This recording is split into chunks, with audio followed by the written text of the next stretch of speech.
I am Arslan Bek, son of Togrul, grandson of the horse trader who once sold 14 mares to the governor of Otrar and received silk enough to dress his daughters for 3 seasons. I set down these words because there is no one left who saw what I saw and lived to speak of it, and because the silence that follows me is not the silence of peace, but the silence of a world that has been emptied. I have carried this account in my memory across mountains and rivers and deserts that no longer have names, because the people who named them are gone. If you read this and believe I am mad, I will not dispute you. But if you have seen what walks in the dark beyond your walls, then you already know that what I describe is not madness, but the truth that swallowed the greatest empire the world has ever raised. I was 23 years old in the year of the tiger, when I rode east from Samarkand with a Tumen under the command of Noyan Jebe, though I was not Mongol by blood. My father was Kipchak, my mother Persian, and I had grown up in the trading quarters where languages mixed like dyes in a vat. I spoke Turkic, Persian, some Mongol, and enough Chinese to count money and curse a cheating merchant. This made me useful. I was not a warrior of the front rank. I was an interpreter, a scout, a man who rode ahead of armies and behind them, who entered cities before they fell and sometimes after, who listened to prisoners and translated their lies into truths the generals could use. I carried a sword, but preferred my bow. I wore a deal lined with fox fur that my mother had sewn before the coughing sickness took her. And I rode a bay gelding named Kulan, who was ugly and tireless, and who I loved more than most men I knew. We had been campaigning for 2 years by the time the reports began. The great Khan, Ogedei, had sent his generals west and south to finish the work his father had started, and the world was opening before us like a fruit split by a knife. I had seen Bukhara burn. I had walked through Nishapur after the counting of heads, stepping over mounds that reached my waist.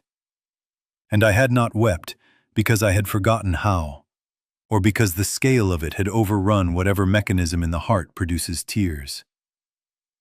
I had seen the siege of Bamiyan, where the Khan's grandson was killed by an arrow, and the city was destroyed so completely that the order was given for no living thing to remain. Not a dog, not a cat, not a sparrow in the rafters. I had seen all of this, and I had continued riding, because that is what you did in the army of the Mongols. You rode forward. The world behind you was already ash. The first report came from a patrol that had been sent south along the Oxus River to secure a crossing point. 3 riders returned from a patrol of 10. They came into camp at dusk, and their horses were lathered and trembling, and one of the men had a wound on his forearm that looked like a bite from a large dog or a small wolf. The patrol leader, a veteran named Subai, reported to the Noyan that they had encountered a village that appeared abandoned. They had entered to search for grain and found the inhabitants still present, but not alive in any way that the word could accommodate. The people of the village had attacked them without weapons, without sound, without any response to wounds that should have been mortal. Subai said he had driven his lance through a man's chest, and the man had continued to claw at the horse's flank until the lance was twisted and the spine severed. 3 of his riders had been pulled from their saddles. He had seen one of them killed. The other 2 he did not know. The Noyan listened to this report and said nothing for a long time. Then he asked Subai if the patrol had been drinking kumis before riding, and Subai said no. And the Noyan asked if any of them had eaten spoiled meat, and Subai said no. And the Noyan told him to rest his horses and report again in the morning with a clearer head. I translated none of this, because all parties spoke the same language. But I was standing near enough to see Subai's face, and I saw that he was not confused or drunk or frightened in the way of a man who has seen something strange. He was frightened in the way of a man who has understood something he cannot make others understand, and who knows that the interval between his understanding and theirs will be filled with death. The bitten rider, whose name was Dorji, was seen by the camp's physician, a Chinese doctor taken from Zhongdu who treated wounds with needles and powdered minerals. The doctor cleaned the wound and wrapped it in boiled cloth and told Dorji to rest. By the middle of the night, Dorji was shaking with a fever so severe that the men sleeping near him could feel the heat rising from his body like coals in a brazier. By dawn, he was unconscious. By mid-morning, he was dead. And by noon, while two soldiers were preparing to wrap his body for the sky burial, he opened his eyes and bit through the throat of the man holding his ankles. I did not see this. I was told about it by a Tangut auxiliary named Li Feng, who had been sleeping 3 tents away and had been woken by the screaming. By the time I reached the area, the two soldiers were dead, and Dorji, or the thing that had been Dorji, had been pinned to the ground by 4 men with spears, while a 5th removed his head with a hand axe. The head continued to move its jaw for several seconds after separation from the body. I saw this. I stood 3 paces away and watched the teeth open and close on nothing, and the eyes track movement with a fixity that had no intelligence behind it, but something worse. A purpose that needed no intelligence because it was older than thought. The Noyan ordered the bodies burned.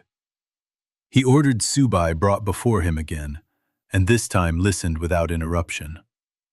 Then he sent 2 more patrols south along the river, each consisting of 20 riders, with instructions to locate the village Subai had described, assess the situation, and return without engaging. 1 patrol returned after 4 days. The other did not return at all. The patrol that returned confirmed everything Subai had reported and added details that made the account worse. The village was not the only one. They had found 3 settlements along a 12-li stretch of the river, all in the same condition. The inhabitants were present, but no longer human in behavior. They did not eat, did not drink, did not sleep. They moved toward sound and toward the smell of living flesh, and they did not stop moving until they were physically destroyed. Fire worked. Decapitation worked. Massive structural damage to the body worked if it severed the connection between the head and the limbs. Nothing else worked. Arrows to the chest, cuts to the arms, even disembowelment. The afflicted continued to move and to bite and to spread whatever sickness was consuming them. The Noyan held a council. I was present as interpreter because 2 of the officers were Jurchen and 1 was Persian, and the common language of command was not always sufficient for precision. The discussion lasted 3 hours and produced 2 conclusions. First, that the affliction was a pestilence of a kind not previously encountered, and that contact with the afflicted was to be avoided. Second, that the campaign's objectives remained unchanged, and that the Tumen would continue its advance westward toward the cities of Khorasan as ordered. The affliction was behind us. We were riding forward. The world behind us was already ash. This was the first error, and it was the error that every army and every city and every fortress and every caravan and every family on every road in every direction would make in the weeks and months that followed. The affliction was not behind us. It was not a thing that stayed where you left it. It was a thing that moved, and it moved in every direction. And it moved through the mechanisms that human beings had built to connect themselves to each other. Roads, rivers, trade routes, the corridors of war. We carried it with us the way we carried lice in our clothing. We did not know this yet. We reached the outskirts of Merv 17 days later. Merv was already under siege by a separate Mongol force, and the city's governor had begun negotiations for surrender. I was sent into the city as part of an embassy to discuss terms, and I walked through streets that were thick with refugees from the surrounding countryside. The city's population had swollen beyond its walls' capacity to contain. People were sleeping in alleys, in courtyards, on the rooftops of mosques. The air smelled of sewage and fear, and the particular sweetness of bodies that are alive but already failing.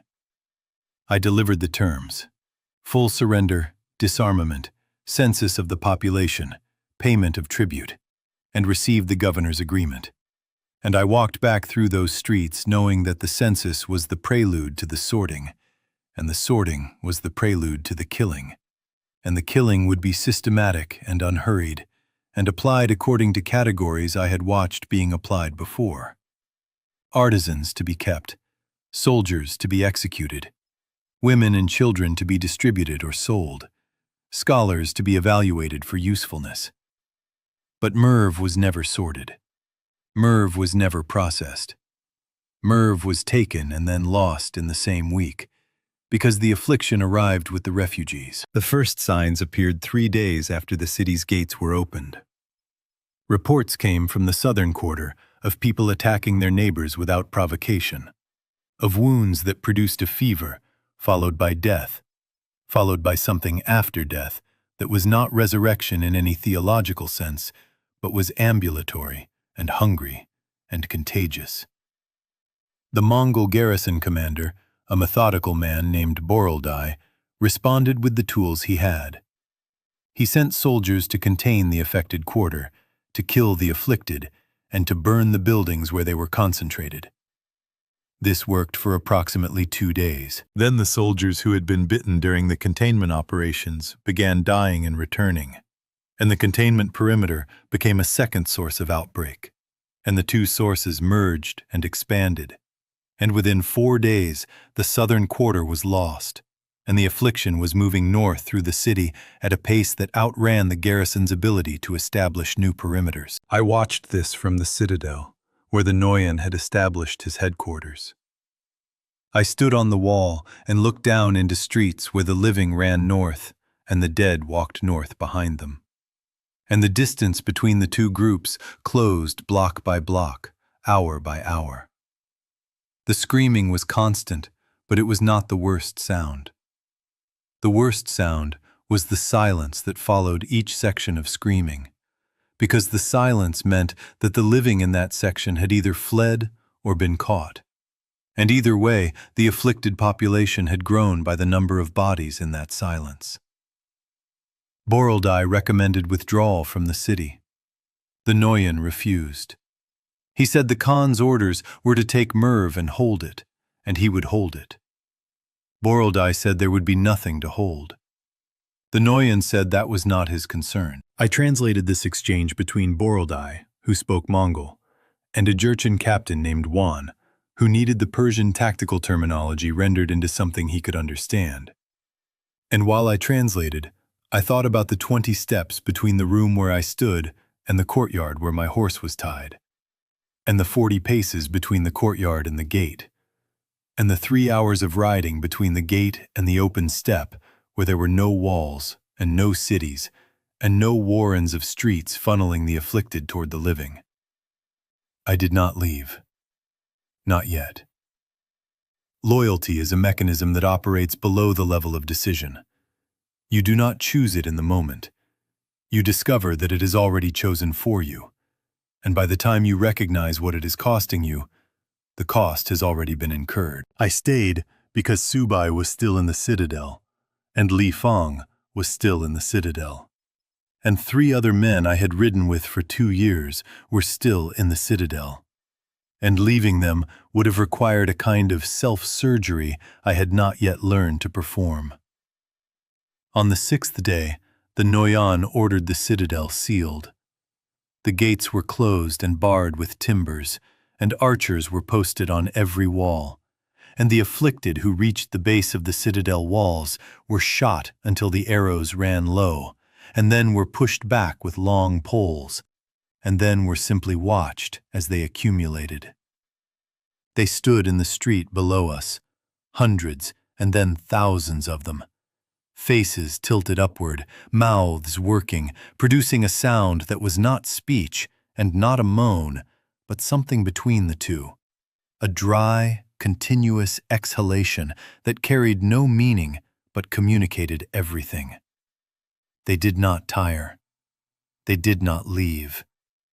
They did not die again. They stood and they waited, and they pressed against the walls, and the weight of their accumulated bodies began to produce a pressure against the stones that the builders of the citadel had never anticipated, because the builders had imagined an enemy that could be discouraged. On the 9th day, a section of the lower wall shifted, not collapsed, shifted, 3 inches inward. The mortar cracked along a seam line, and dust fell from the joining stones. Borodai looked at the wall, and then looked at the Noyan, and said nothing, because the wall had made his argument for him. The Noyan stared at the crack for a long time. Then he ordered the horses brought up from the stable, and the garrison assembled in the courtyard. We rode out through the north gate at dawn, 162 men on horseback, cutting through a crowd of afflicted that numbered in the thousands. The mounted archers fired into the mass to create a corridor, and then we rode through the corridor at full gallop, and the afflicted closed behind us like water behind a ship. I lost sight of Subai in the first 30 seconds. I saw his horse stumble, and I saw hands close around the horse's neck, and I saw the horse go down, and then I was past, and there was nothing behind me but sound. We lost 41 men getting out of Merv. Subai was one of them. A rider named Temujin, who had taught me to string a bow from horseback, was another. I did not count the others until later, because counting required stillness, and there was no stillness for 3 days. The steppe should have been safe. The steppe was open, and the afflicted were slow on foot, and a mounted man could outrun them without effort.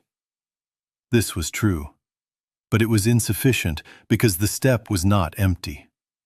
It was crossed by trade routes, and the trade routes were lined with caravanserais, and the caravanserais were full of people who had fled the cities, and the people who had fled the cities had brought the affliction with them, the way they brought their bundles and their children and their prayers.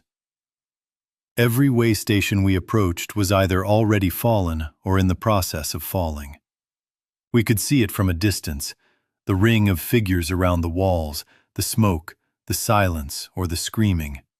And we would turn our horses and ride around it and keep moving. And with every detour, the map in my mind grew darker, the safe places fewer, the distances between them longer. The Noyan died 12 days out of Merv.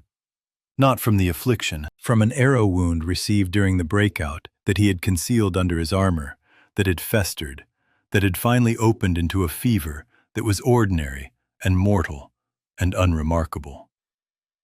He died the way thousands of soldiers had died before the affliction existed. And in dying, he reminded me that the old world had not been replaced by the new one, but had merely been joined by it. You could still die of an infected cut. You could still die of a fall from a horse, of bad water, of a knife in the dark from a man who wanted your boots. The affliction had not eliminated the old dangers. It had added itself to them. Borodai took command. He was a practical man, and his first order was to take stock. 121 riders, 209 horses, supplies for approximately 8 days, no clear destination, no communication with any other Mongol force. The courier system, the yam, the great network of relay stations that had been the Khan's most valuable administrative tool, was silent. Every station we passed was abandoned or overrun. Borodai sent riders east and north to find a functioning station, and none of them returned. We were a fragment of an army that might no longer exist, carrying orders from a command structure that might already be dead. Borodai turned the column north. His reasoning was that the affliction had arrived from the south, carried by refugees from the river settlements, and that the northern steppe, colder, less populated, farther from the trade routes, might be clear. This was partly correct. We rode for 6 days and encountered no afflicted. We found a functioning well, refilled our water skins, hunted antelope on the open grassland, and for a brief period, the world resembled something I recognized. Open sky, clean wind, the sound of horses breathing, the smell of grass and dung and leather. I slept on the ground with my saddle under my head and kulan tied to my wrist by a long rope. And in the mornings, I woke to frost on the grass and the clarity that cold air brings to the mind. But the news that reached us through the few travelers we encountered was catastrophic. A merchant caravan from the east, 3 survivors out of 40, their camels dead, traveling on foot, told us that Samarkand was burning. Not besieged, burning. The affliction had arrived from the south and from the east simultaneously, and the city's garrison had attempted the same containment strategy that had failed in Merv, with the same result. The governor had ordered the infected quarter burned, and the fire had spread. And the afflicted had walked through the fire with their clothing and their hair alight and had continued to attack. And the sight of burning figures walking through the streets had broken something in the garrison's discipline that could not be repaired. The soldiers had fled. The gates had been left open. The fire and the affliction had consumed the rest. I listened to this account, and I thought of my father's house in the trading quarter, the courtyard with the apricot tree, the room where my mother had died, the chest where she kept the silk that her father-in-law had earned from the governor of Otrar. I thought of these things, and then I stopped thinking of them, because the merchant was still talking, and what he said next was worse. Bukhara was fallen. Balkh was fallen. Herat was under siege, not by the Mongols, who had taken it a year ago, but by the dead. Nishapur, which had already been destroyed and was being rebuilt, was destroyed again, this time by an enemy that could not be negotiated with, or counted, or sorted into categories. The entire network of cities along the Silk Road, the web of commerce and culture and communication that had survived the Mongol conquest, that had been bent but not broken by the greatest military force in history, was being consumed by something that did not conquer. It did not demand tribute or install governors or redirect trade. It simply ate. And what it ate, it became. And what it became, continued eating. Boroldai heard all of this and made a decision that I think saved the lives of every man in the column, though it cost us in ways that did not become clear until later. He abandoned the campaign. Not the army. There was no army left to abandon. He abandoned the idea of the campaign. He said, in front of the assembled riders, that the Khan's orders pertained to a world that no longer existed, and that their obligation now was to survive and to rejoin whatever Mongol command structure remained functional, and that until they found such a structure, they would operate as an independent unit with the objective of reaching the Mongol homeland in the northeast. 3 officers objected. They said that abandoning orders was punishable by death, that the Khan's authority extended beyond the Khan's knowledge of conditions, that a soldier who decided his own objectives was no longer a soldier, but a bandit. Boroldai listened to them, and then asked if any of them had a Yam station address where they could send a request for updated orders. None of them did. He asked if any of them knew the location of the nearest functioning Mongol garrison. None of them did. He said that when they found the army, they could report him for insubordination, and that he would accept whatever judgment was rendered, but that in the interim they would ride north, and they would ride together, and they would not ride back into the dead cities for the sake of orders that had been written for the living. We rode north. What I have not yet described, because I did not understand it fully at the time, is the particular nature of the affliction's effect on the practice of warfare.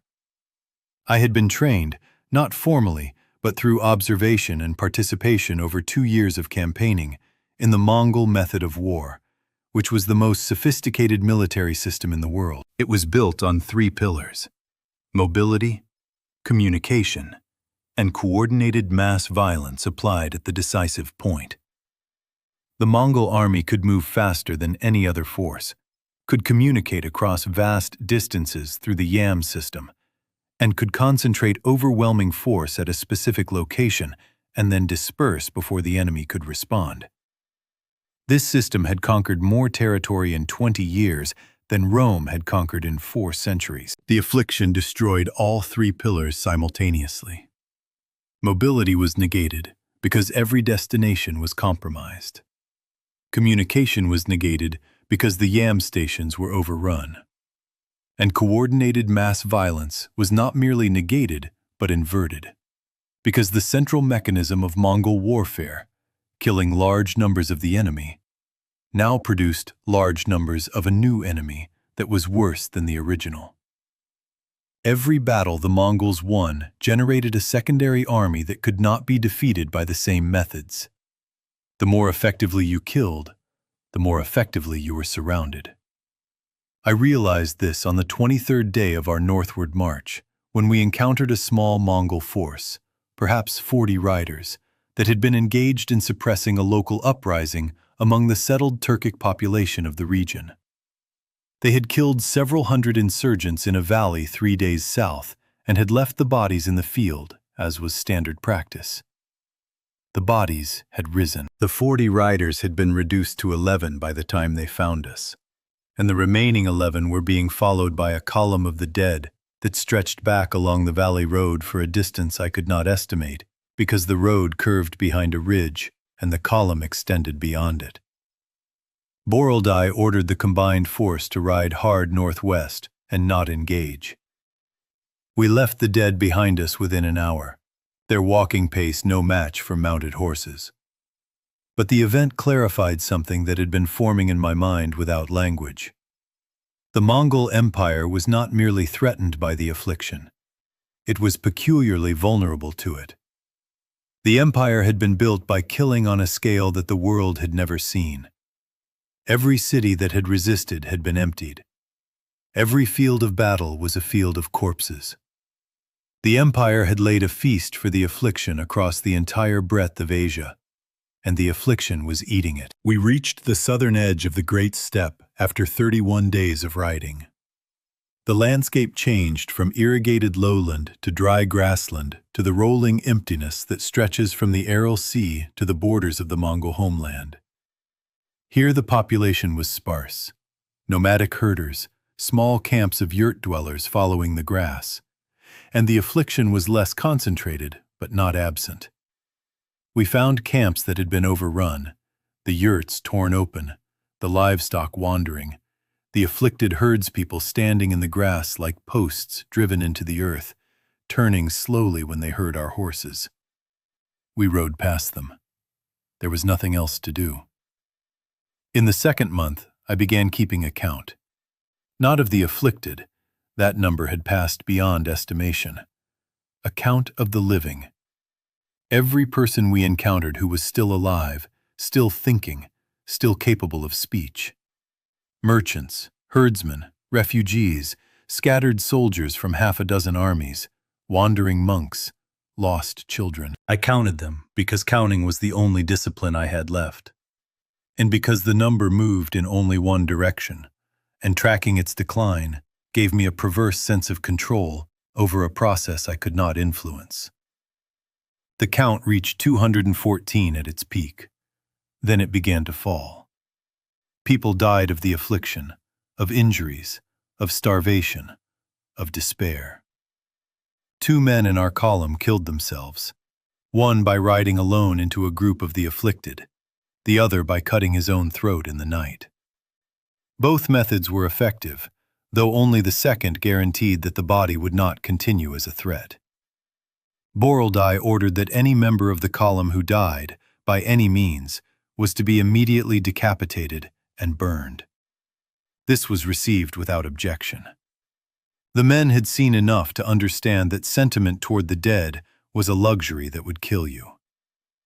It was during this period that I made the decision that I have carried with me like a stone in my chest ever since. We had stopped at a small oasis, really just a muddy spring surrounded by tamarisk bushes, and were watering the horses when a group of travelers appeared from the south. There were 9 of them: a man, 2 women, 4 children, and 2 elderly people who might have been the man's parents. They were on foot. They had no supplies that I could see. They were moving slowly, and the smallest child was being carried by one of the women. They saw us, and they stopped, and the man raised his hands to show they were empty, and he called out in a Persian dialect that I understood perfectly. He was asking for water. Borildai looked at me for the translation, and I gave it to him. He looked at the group, and then at the spring, and then at the horizon behind them, and he asked me to ask the man where they had come from. The man said Bukhara. Borildai asked how long they had been walking. The man said 11 days. Borildai asked if any of them had been bitten. The man said no. Borildai looked at them for a long time. At the children, at the old people, at the woman carrying the child. And then he said they could drink from the spring, but they could not travel with us. The man asked why. I translated the question. Borildai said because they were on foot and we were mounted, and they would slow us to a pace that would kill everyone. This was mathematically true.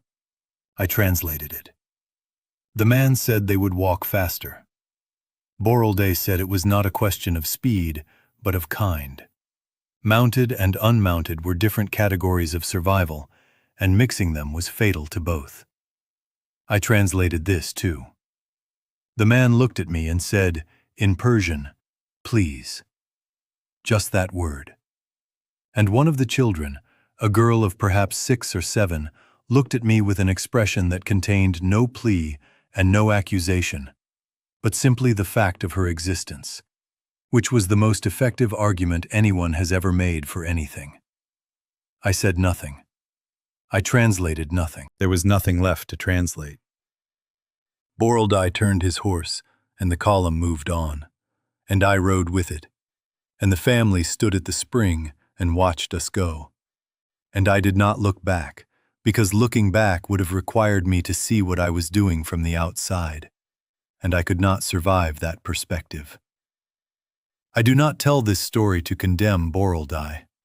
His arithmetic was correct.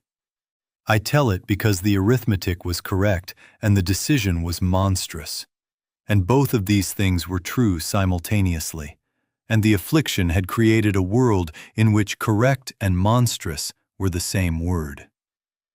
We encountered other Mongol forces twice during the following weeks.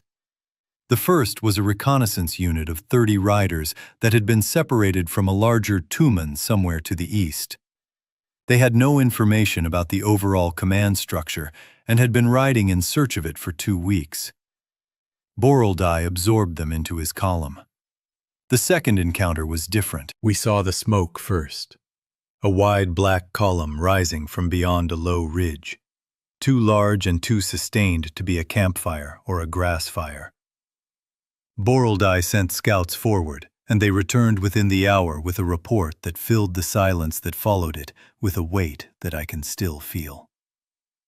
Beyond the ridge was a Mongol encampment of considerable size, perhaps 2,000 or 3,000 men, with yurts, horse lines, supply wagons, the full infrastructure of a functional military force.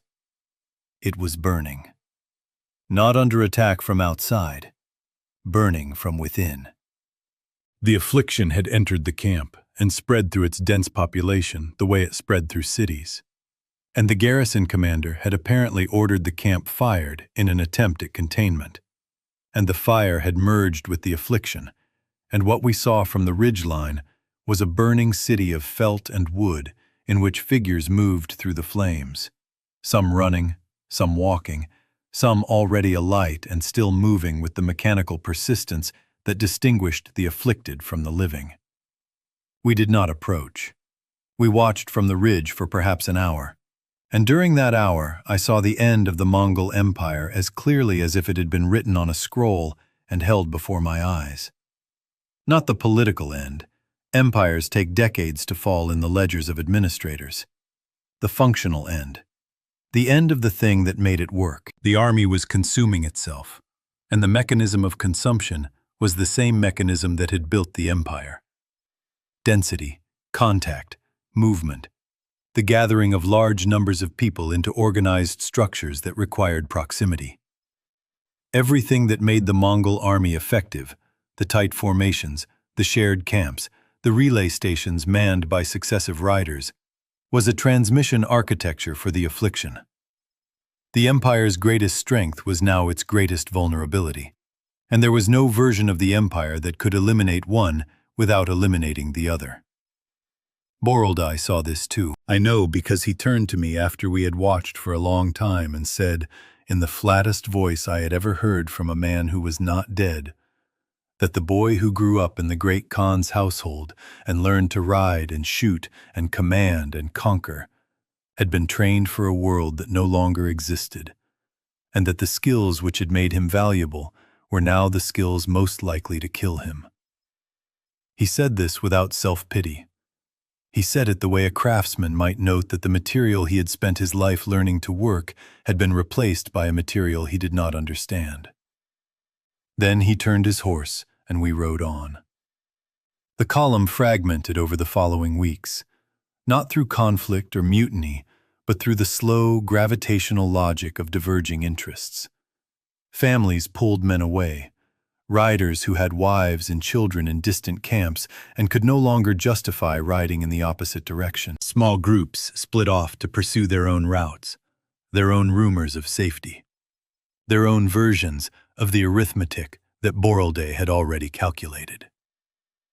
By the time we crossed the Sir Darya, the river was low, fordable, and lined on both banks with the dead who had gathered there because rivers concentrated the living and the living concentrated the dead. The column was down to 63 riders. I stayed with Boroldai. This was not entirely loyalty and not entirely calculation. It was something between the two that I did not have a name for, a recognition that the skills I possessed were relational rather than solitary. I was an interpreter. My function required other people.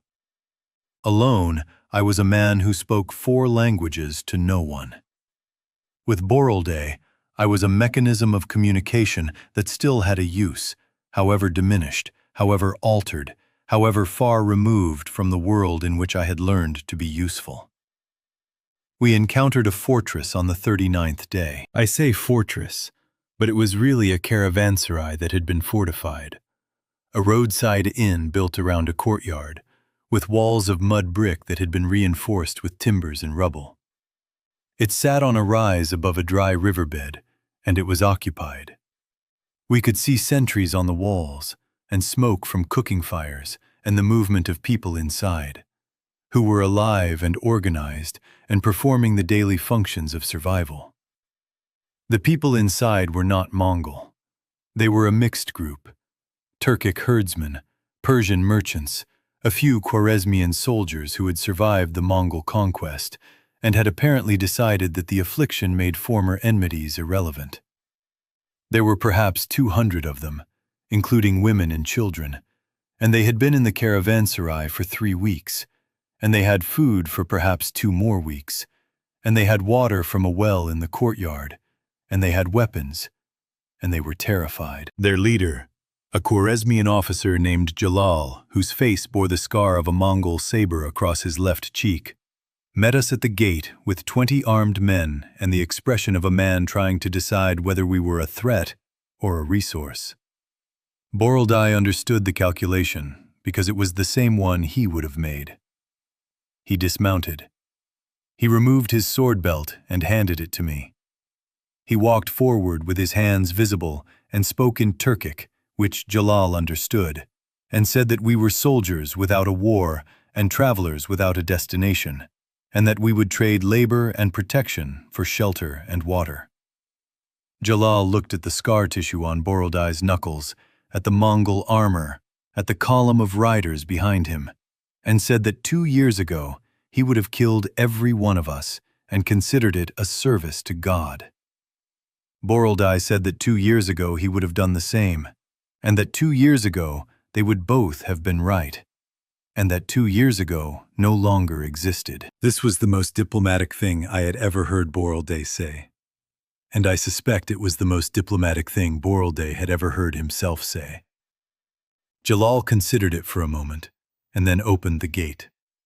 The caravanserai was not a solution. It was a pause. The walls were thick enough to resist the afflicted, who had no tools and no coordination, and relied on the pressure of accumulated bodies to breach structures. The well produced clean water.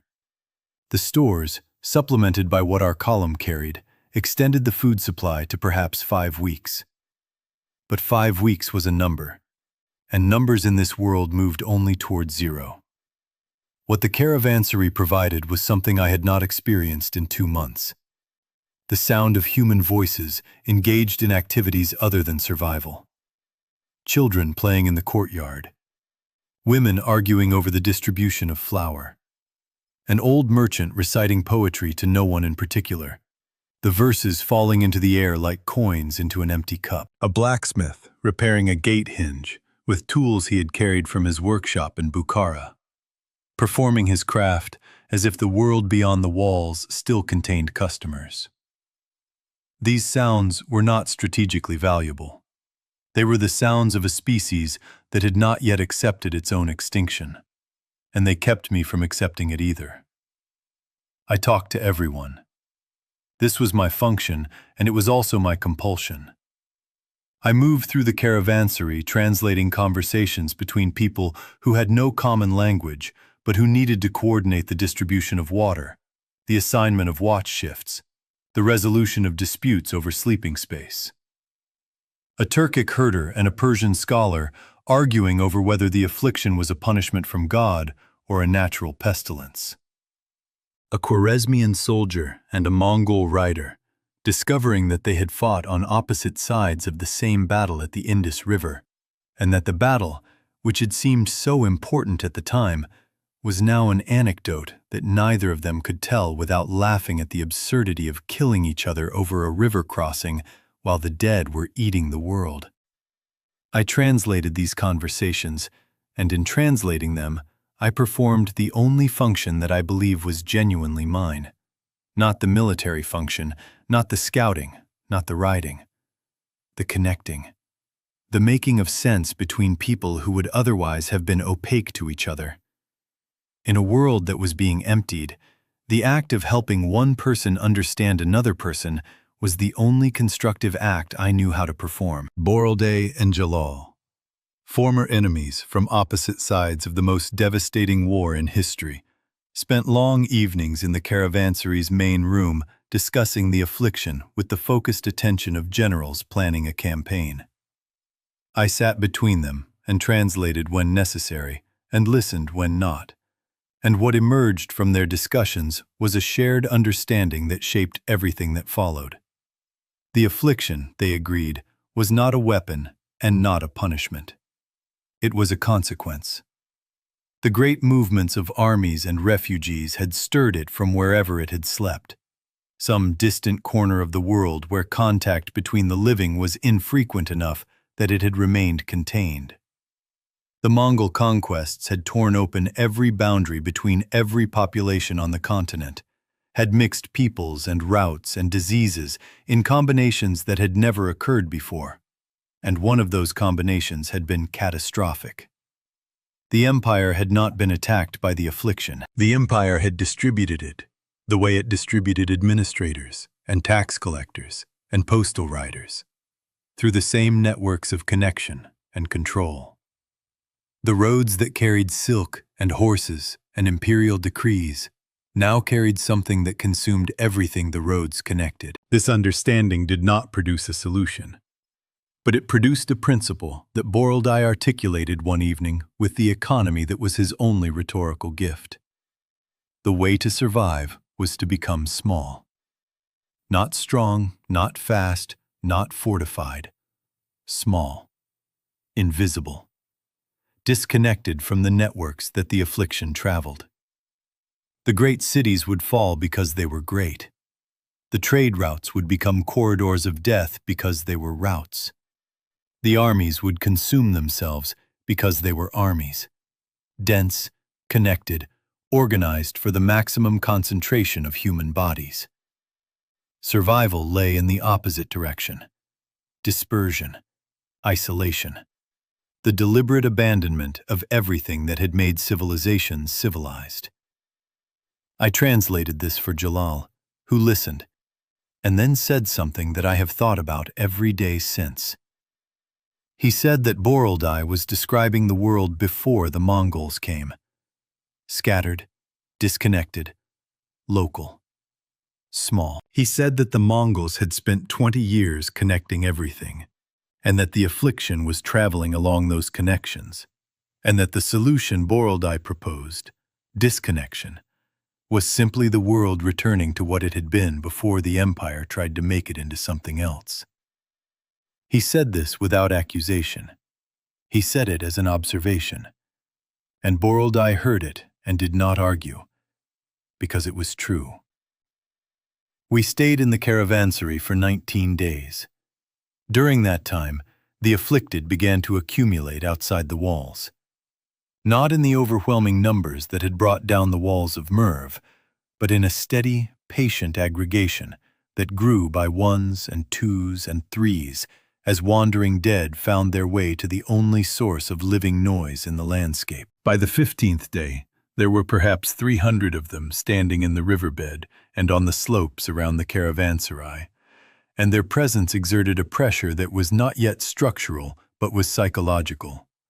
The constant awareness of being surrounded, the knowledge that every sound you made drew more of them closer, the slow compression of behavior toward silence.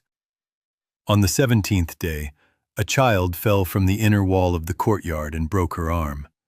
She screamed, the sharp, high scream of a child in pain that carries farther and cuts deeper than any other human sound. Within an hour, the number of afflicted visible from the walls had doubled. Within 3 hours, it had tripled. By nightfall, the riverbed was full, and the slopes were covered, and the sound they made, that dry, continuous exhalation, was audible inside the courtyard, even with the gates barred and the windows shuttered. Borodai and Jalal agreed that departure was necessary. The question was direction. Jalal wanted to move west, toward the mountain passes that led to the Caucasus, and ultimately to Anatolia, where the terrain was rough and the population sparse, and the natural barriers might slow the affliction's spread. Borodai wanted to move northeast, toward the Mongol homeland, toward the high steppe where winter would freeze the afflicted and the sparse population would limit transmission. They argued for an evening. I translated. The argument was not hostile, but it was fundamental. It was a disagreement about where the world might still be inhabitable, and neither man had evidence to support his position. They decided to split, not acrimoniously, practically. Jalal would take his people west. Borodai would take his riders northeast. The supplies would be divided proportionally. Anyone in either group who wished to join the other was free to do so. This was the most civilized negotiation I witnessed during the entire catastrophe. And it was conducted between a Mongol commander and a Khwarezmian soldier whose people the Mongols had systematically exterminated 2 years earlier. I do not draw a lesson from this. I simply record it. Li Feng chose to go with Jalal. I asked him why, and he said that he had been walking west since the Mongols took him from Zhongdu, and that he was tired of walking in a direction that led away from his home, but that he was more tired of walking toward it, because home was a place that existed in a time that no longer existed, and walking toward it would only confirm its absence. He said he would rather walk toward a place he had never been, because a place he had never been could still be something other than a grave. I embraced him, and he embraced me, and we parted. And I never learned what happened to him. And not knowing is its own kind of wound that does not heal, because it does not close. We left the Caravanserai at dawn, both groups departing through the same gate in opposite directions. The afflicted outside the walls turned toward the sound and the movement and began to follow, dividing roughly in half, some pursuing Jalal's group to the west, some pursuing ours to the northeast. This division was the final tactical benefit of the split. Even the dead could be distributed by the same principle of dispersion that Boroldai had identified as the key to survival. The ride northeast was long, and I will not describe every day of it because the days became similar. Ride, scout, avoid, camp, sleep, ride. The landscape emptied as we moved farther from the trade routes and the cities. We crossed grasslands that had been grazed by herds that were now wandering without their herders. We forded rivers that were clean and cold and empty of the dead. We climbed into hill country where the air thinned and the wind carried nothing but the smell of stone and ice. The afflicted were present but scattered. Individual figures standing on hillsides, wandering along dry stream beds, sometimes following us for hours before falling behind. They were less dangerous in small numbers, and the open terrain made them visible at great distance. A single rider could avoid a single afflicted person the way a horseman avoids a rock. The danger was accumulation, and accumulation required density, and density was the thing we had abandoned. Boroldai died on the 58th day. He had been bitten during the departure from the Caravanserai. A hand reaching through the gate as we rode out had caught his boot, and the teeth had closed on his calf through the leather. And he had said nothing, because he had calculated that the boot might have been thick enough to prevent penetration. And he had been wrong. He developed the fever on the 3rd day. He concealed it for 2 more days. On the 6th day, he called me to his side and told me what had happened, and asked me to kill him before the change occurred, and asked me to burn the body afterward. I said I would. He gave me his ring, a silver band with no decoration that had been his father's, and told me to give it to his son if I ever reached the Mongol homeland and if the boy was still alive. Then he sat quietly for a while and said that he had been a good soldier in a world that needed soldiers, and that the world no longer needed soldiers, and that he did not know what it needed now, but that he hoped I would find out. I said I would try. He closed his eyes and did not open them again. I killed him with a knife through the base of the skull. The method we had determined was fastest and surest. I burned his body with the last of the lamp oil.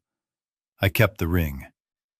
The column, 39 riders now, elected no new leader. We rode in the direction Boroldai had set, northeast, and we made decisions collectively, each man speaking and the majority determining the course. This was not the Mongol way.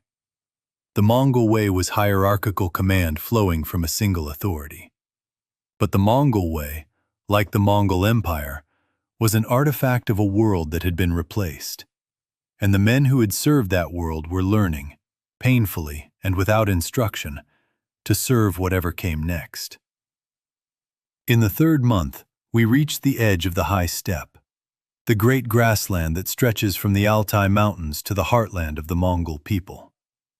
Here the land was immense and empty and cold, the first snows of autumn already dusting the higher elevations.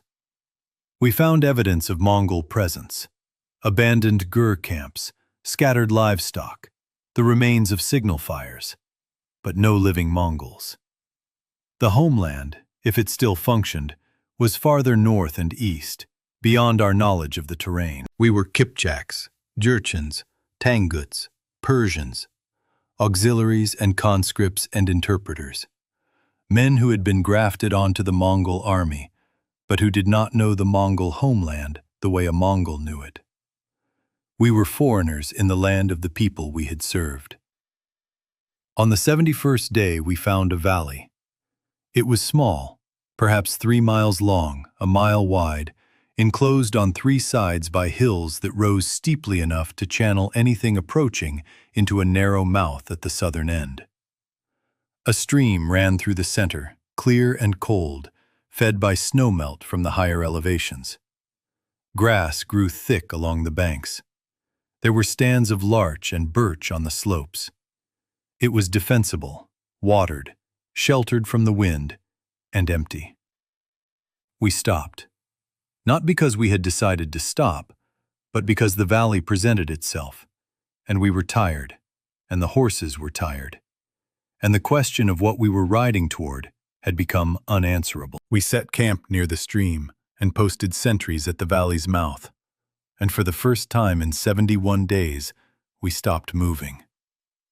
The valley became our home, though I resist the word because home implies a permanence that we did not trust and an affection that we did not permit ourselves. We built shelters from the timber on the slopes. We dug a latrine downstream. We set snares for rabbits and hunted the deer that grazed the upper meadows. We posted a continuous watch at the valley's mouth, and the watch rarely saw anything. Occasionally, a single afflicted figure wandering across the distant steppe, following some residual impulse that no longer connected to any living stimulus. The population here was so sparse that the affliction had no medium through which to concentrate. Individual dead wandered the grassland the way individual wolves wandered it. Present, dangerous if encountered, but not a structural threat. We lost men to the winter. 2 died of a lung sickness that the cold brought. 1 was killed by a fall while climbing the ridge to scout. We were 36 when the snow came in earnest and sealed the valley under a white silence that muffled even the wind. The afflicted, we discovered, did not function well in extreme cold. Their flesh froze and their joints stiffened, and they became slow, then stationary, then rigid. I walked out one morning after a hard freeze and found one standing in the stream bed, locked in mid-stride, ice crystals forming on its skin, its eyes still moving in its frozen head. The eyes tracked me as I passed. The body did not move. I felt something that was not pity and not hatred, but a horror so deep that it did not register as an emotion, but as a physical sensation. A coldness in my own body that mirrored the coldness in the thing before me. Winter saved us, or rather, winter suspended the question of whether we could be saved. The cold reduced the afflicted to statues, and reduced our world to the valley, and reduced our days to the fundamental activities of survival. Fire, food, water, shelter, sleep. We lived the way human beings had lived before cities and empires and armies, before trade routes and caravanserais and postal systems, before the Mongols had stitched the world together with roads and discipline and violence. We lived small. Spring came, and the frozen afflicted thawed. Most of them, damaged by the ice, moved even more slowly than before. Limbs cracked, joints shattered, flesh blackened by frostbite. Some did not move at all. A few resumed their wandering with a persistence that I found more disturbing than their original vitality, because it demonstrated that whatever animated them was not a biological process that cold could kill, but something else. Something that merely waited for conditions to permit motion, and then resumed exactly where it had stopped. It was during the second spring that a rider appeared at the mouth of the valley. A single man on a gray horse, wearing armor that I recognized as Mongol, carrying a banner that I could not read at distance.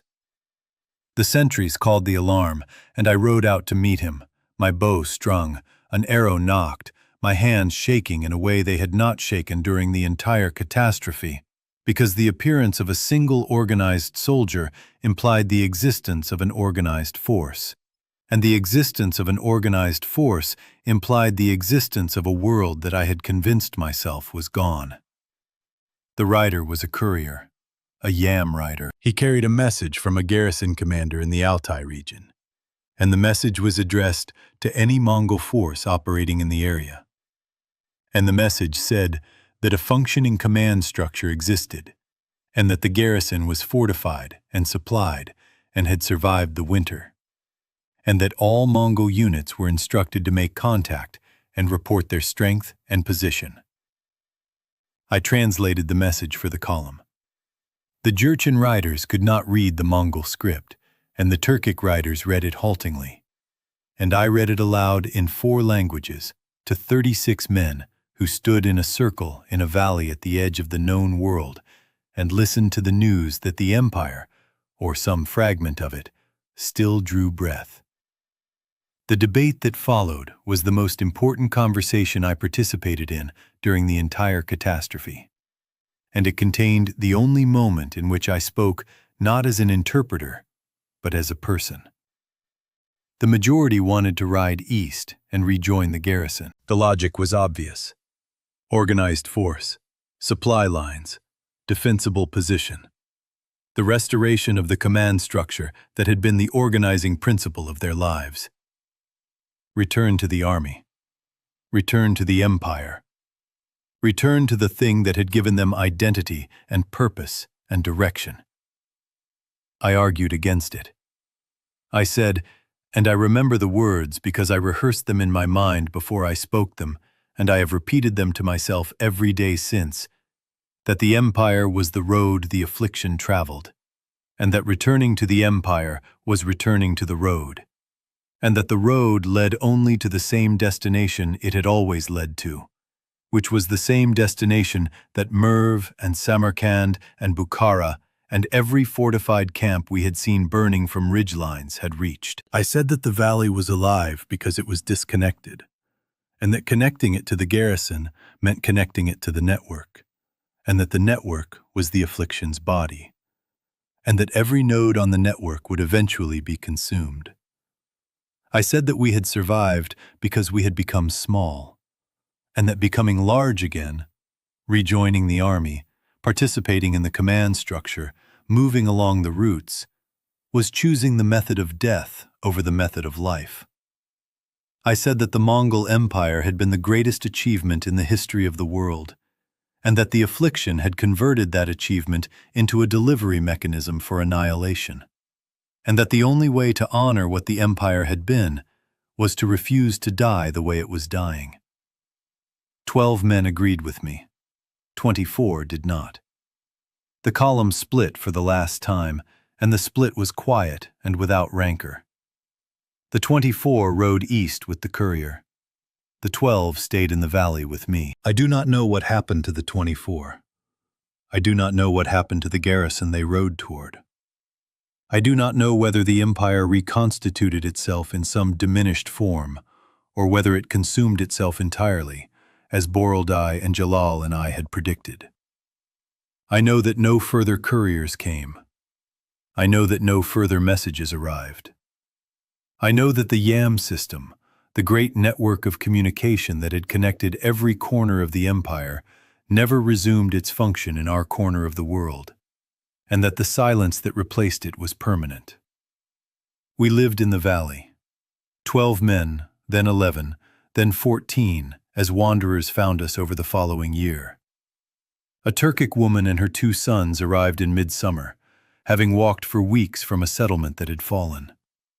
A Persian merchant who had survived alone in a mountain cave for 3 months found us by following the stream.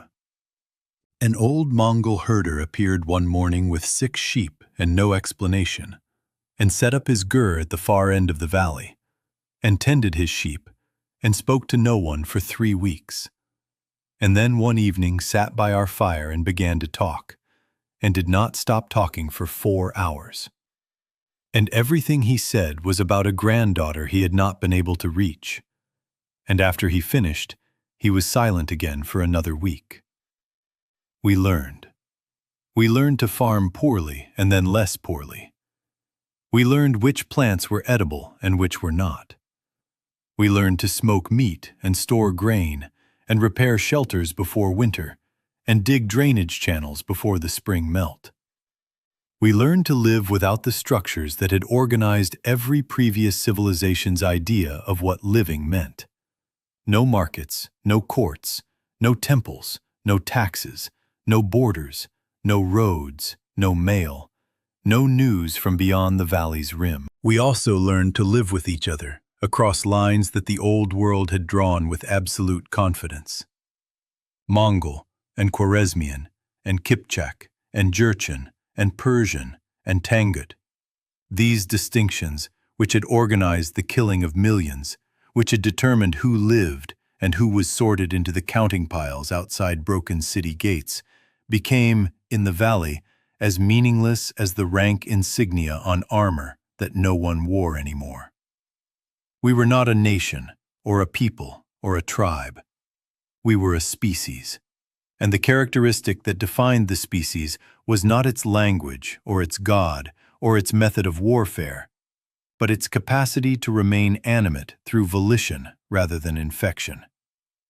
I think of the family at the oasis, the man with his hands raised, the girl looking at me. I think of them every day, and every day I think that Borildai's arithmetic was correct, and that the decision was monstrous, and that both of these things are still true, and that I will carry them for the remainder of my life, which I no longer measure in years, but in the ongoing act of remaining the kind of creature that is capable of carrying them. I think of Borildai, who understood the world he had built was killing itself through its own mechanisms of success, and who did not flinch from that understanding, and who died of a bite he concealed not because he feared death, but because he feared the burden his death would place on the men who would have to kill him. I think of Jalal, who walked west with Li Fang and the others, toward a place none of them had seen, carrying nothing but the principle that an unknown destination was better than a familiar grave. I think of the courier on the gray horse, carrying a message from an empire that believed it could reconstitute itself through the same mechanisms that were destroying it, riding along roads that were corridors of transmission, restoring connections that were corridors of death. And I think of the valley, this valley, where I sit now in the third autumn since our arrival, and write these words on leather with a reed pen and ink made from soot and water. Because someone must record what happened, and because the act of recording is itself a decision about what kind of creature I intend to remain. An animal does not write. An afflicted does not write. A man who has stopped believing that communication has a future does not write. I write because I believe these words will be read. And believing that requires believing that there are readers. And believing that there are readers requires believing that the world beyond this valley contains living people who have also chosen to be small, and that someday the distance between our smallness and theirs will be crossed not by an army or a trade route or a postal system, but by a single person carrying a single account of what was lost. The empire is gone. The roads are corridors of the dead. The cities are hives. The armies are fuel. Everything that was large has been eaten by the thing that travels through largeness. But I am here. We are here. Small, silent, invisible, disconnected from every network that once defined civilization. And in being disconnected, we are alive. And in being alive, we are the residue of everything the empire built and destroyed. Carried forward not in institutions or armies or roads, but in the memory of a man who once translated the word please from a stranger's mouth and said nothing, and who has spent every day since trying to determine whether silence was the correct translation or whether there was another word he should have used instead. I do not know what moves beyond the far mountains. I do not know whether the affliction has crossed the western seas or the eastern deserts.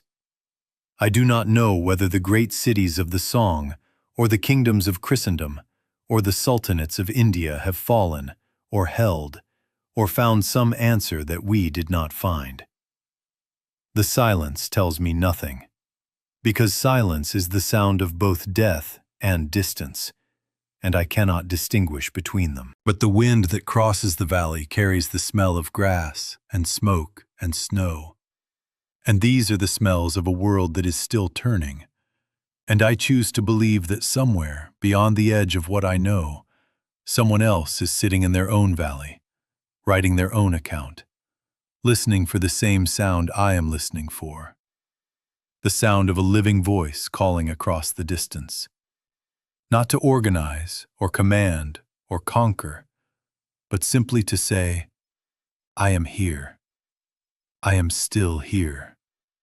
This is my testimony.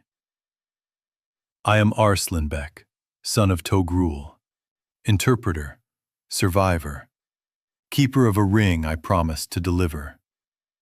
The ring is still on my hand. The promise is still open. The valley is quiet. The dead are patient. And the distance between what I am and what I might become is the only road I trust.